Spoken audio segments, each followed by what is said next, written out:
Title and thumbnail. Your title and your thumbnail are the most important part of your video. This is the part of the video that people see first. So make sure that your title and your thumbnail work well together.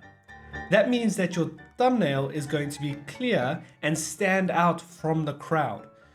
So don't follow the usual trend of using the red arrows unless you feel that your video would benefit from a thumbnail like that. And then in the title, we want to make sure that we are not repeating what has been done in the thumbnail because that is a waste of space. So make sure that your title answers a specific question that your viewer may ask. With your thumbnail and title together, you are able to get someone to click on your video. First impressions count. And speaking of impressions, if you look in your video's analytics, you can see the click-through rate percentage. The click-through rate is the percentage of impressions divided by the amount of clicks you got on the video. The higher the click-through rate, the more the algorithm is going to promote your video because it sees that people are interested in what you have to say in your thumbnail and your title. So the more clicks you get, the more you get promoted, leading to more clicks, leading to more views. But now, how do you keep someone on your video after they've clicked on the title and thumbnail that you spent so much time on? The idea. The beauty of YouTube is that you get the opportunity to express your ideas. But where do you come up with these ideas? That's the question that everyone wants answered. The easiest method is to steal first and then grow later. So what I mean by that is look at YouTubers that you look up to and take their ideas, copy their ideas. There is no harm in copying their ideas because number one, you don't have as many views. You don't have as many viewers as them. But number two is that it gives you an opportunity to learn how to film the videos, how to record them, how to edit them, and how to put them out when you put them on YouTube. By doing this, you are offering yourself the opportunity to grow, but also you are enhancing the idea. Maybe a YouTuber comes up with a good idea. You're helping that idea go viral. More people are clicking on it.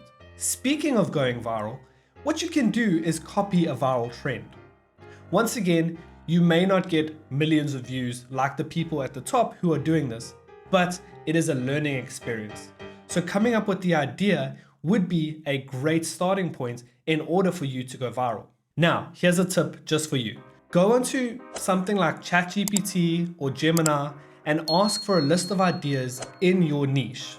Then take 10 of those, put them back into ChatGPT and ask ChatGPT to spit out 5 more options similar to that. Then from those 5 options, you want ChatGPT to expand on that, write a script for those 5. You don't have to do these videos, but this will get your creative juices flowing, helping you come up with better ideas in your specific niche based off actual data that ChatGPT or Gemini has been programmed with. With the whole stealing idea, that's not great. So what we would rather do is pay. Because the backbone of my channel is marketing, I used what I know best to help my channel grow. To do this, you use the pay to play method. For a bigger YouTuber, the pay to play means paying as in investing in the videos, whereas it might be giving away money, it might be buying fancy cars to help you get those views. For me, I'm going to pay for Google Ads to help get views on my channel.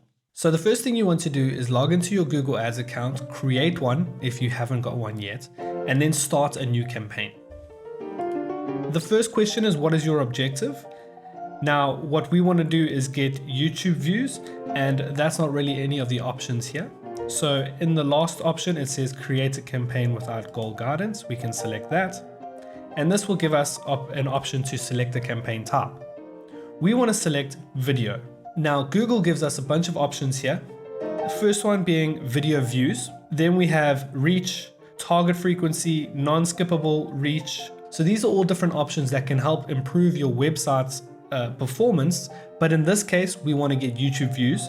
So we're going to select the first one, which says video views. The first thing we need to do is give the campaign a recognizable name. If you are running multiple campaigns in the future, you want to be able to look back and know exactly what you were advertising. So in this case, I'm going to be advertising the Logan Paul video. Then we have the campaign total budget. You do have an option to add a daily budget, but what you should be doing with the video ads is using a campaign total budget. This way, you're not going to go over budget, you're not going to go under budget. Google is going to ensure that you get the exact amount of views that you're looking for. So we can be conservative with this one, and we can say 20 euros. The start date, you can set the start date as today, or you can set it as a future date, and you can select an end date. So what I'm going to do is I'm going to run this for exactly 1 month. With the networks, you have the option to show videos on YouTube, which is obviously what we want. We can also show videos as an ad on Google TV and the video partners. Now, video partners are a cheaper option, but the views are not going to be as credible as they would be directly from YouTube. So use your own discretion in deciding what you want to do here.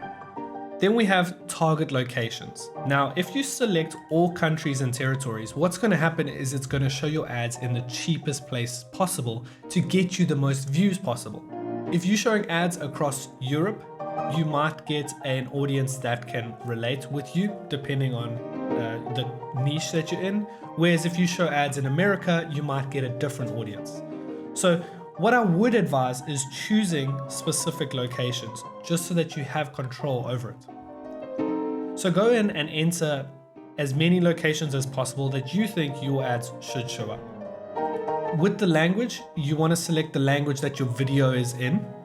This is because if you're getting views on a Spanish YouTube channel, you might not get any sort of audience or follow-up from that. Because what you are hoping for with these views is also subscribers, people enjoying your videos and going on to subscribe to your channel.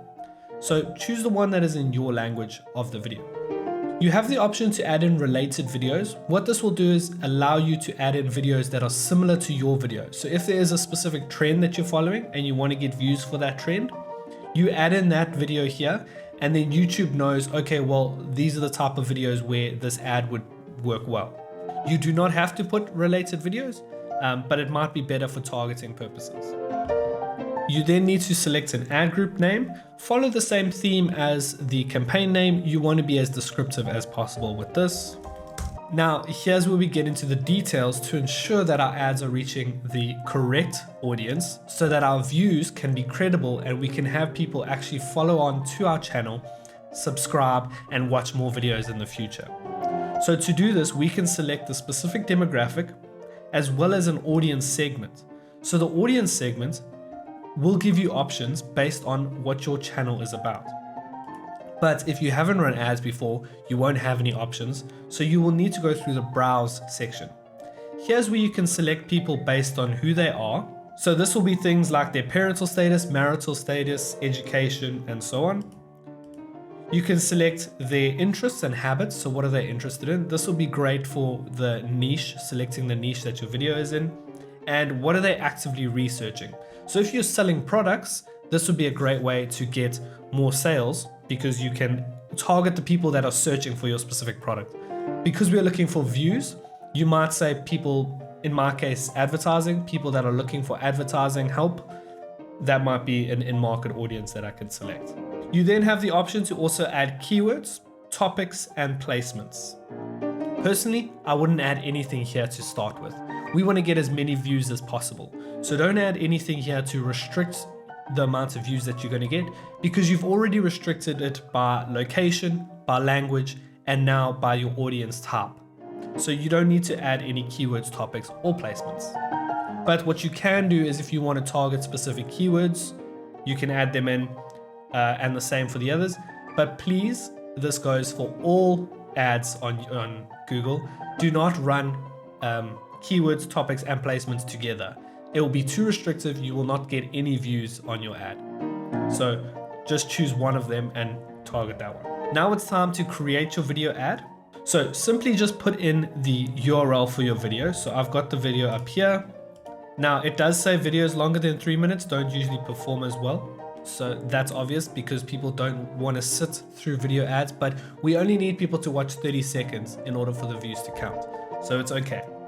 Now you have the option to choose if it's skippable in-stream ads or in-feed video ads. My recommendation is to have one of each running. You will not be able to select them together, so you will need to create two separate ads. The skippable in-stream ad will run while someone is watching a video, and they'll be able to skip it after 5 seconds.